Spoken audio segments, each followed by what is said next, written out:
Right now guys, andito tayo ngayon sa harap ng Basilica Church. Ay, pakita ko sa inyo guys kung gaano kaganda yung Christmas market dito sa Budapest. And I really like this guys. It right now is 11 o'clock na.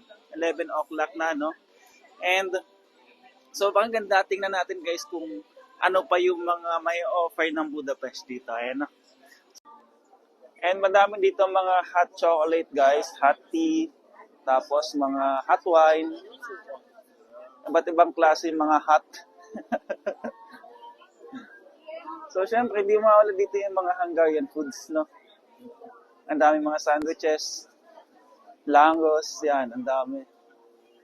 Ito, ang daming mga drinks guys, kung gusto niyo magpainit, no? So ang dami dito mga mulled wine, rum punch, cinnamon mulled wine with rum, hot chocolate. And mayroon din dito mga souvenir, may mga necklace and accessories. Mga bags, leather bags. And mga Christmas decor. Yan, gaganda guys.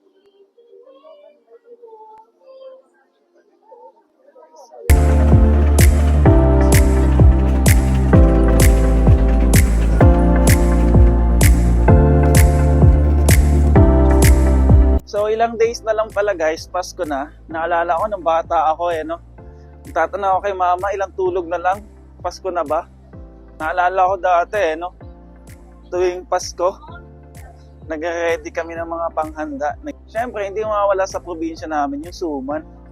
Suman na nakalagay doon sa dahon ng nyog. No. Sarap yun. Nakakamiss na no. Ilang years ko nang hindi natitikman yun. So yun guys, this is day 9. Day 9 ng ating Project 50, which is creating good habits. Improving myself, no? Improving myself. May nag-improve ba? So let's see guys, napakaganda dito guys sa Budapest. Ang Christmas market nila. Thank you very much guys for watching. Follow for more. And that's it.